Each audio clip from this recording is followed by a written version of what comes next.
Hi all welcome to Shaz world. വളരെ പെട്ടെന്ന് ഉണ്ടാക്കാൻ പറ്റുന്ന നല്ല ടേസ്റ്റി ആയിട്ടുള്ള ഒരു റാവുത്തർ ബിരിയാണിയുടെ റെസിപ്പിയാണിത്. ഒരു പാനിലേക്ക് 1 ടേബിൾ സ്പൂൺ നെയ്യും 3 ടേബിൾ സ്പൂൺ ഓയിൽ ഒഴിച്ചിട്ട് പട്ട, കരയാമ്പൂ, ഏലക്ക എല്ലാം ഇട്ട് കൊടുത്തിട്ടുണ്ട്. 2 സവാള അരിഞ്ഞതും ആവശ്യത്തിനുള്ള ഉപ്പും പച്ചമുളകും കൂടെ ഇട്ടിട്ട് നല്ലപോലെ ഒന്ന് വഴറ്റിയെടുക്കണം.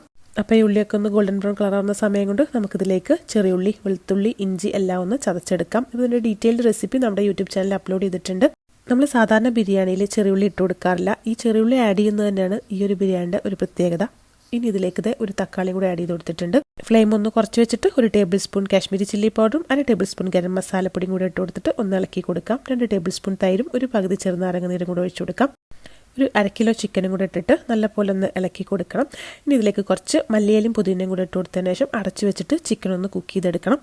ബിരിയാണികൾ പലതരം ഉണ്ടല്ലേ. ഓരോ നാട്ടിലും ഓരോ ടൈപ്പിലാണ് ബിരിയാണി ഉണ്ടാക്കുന്നത്. ഇതിപ്പോൾ പാലക്കാട്ടുകാരുടെ സ്വന്തം റാവുത്തർ ബിരിയാണിയാണ്. വളരെ സിമ്പിളാണ് ഉണ്ടാക്കാൻ. ഒരൊറ്റ പാത്രത്തിൽ തന്നെ നമുക്കൊരു ബിരിയാണി കുക്ക് ചെയ്തെടുക്കാം. ഇപ്പോൾ അതേ വെന്ത് വന്നിട്ടുള്ള ചിക്കനിലേക്ക് 2.5 കപ്പ് ജീരകശാല അരി ഇട്ട് കൊടുത്തിട്ടുണ്ട്. ഇതിലേക്ക് 4.5 കപ്പ് വെള്ളം കൂടെ ഒഴിച്ചിട്ട് അടച്ചു വെച്ചൊന്ന് കുക്ക് ചെയ്തെടുക്കണം. ജീരകശാല അരി തന്നെ വേണം നമ്മൾ ഈ ഒരു ബിരിയാണി ഉണ്ടാക്കാനായിട്ട്. 1 ടേബിൾ സ്പൂൺ നെയ്യും കൂടെ ഇട്ട് കൊടുത്തിട്ടുണ്ട്. അടച്ചു വെച്ച് കുക്ക് ചെയ്തെടുക്കാം. നല്ല ടേസ്റ്റി ആയിട്ടുള്ള നല്ലൊരു ബിരിയാണിയാണിത്. അപ്പോൾ നിങ്ങൾ ഇതുവരെ റാവുത്തർ ബിരിയാണി ട്രൈ ചെയ്തിട്ടില്ല എന്നുണ്ടെങ്കിൽ ഇതുപോലെ ഒന്ന് ട്രൈ ചെയ്ത് നോക്കൂ കേട്ടോ.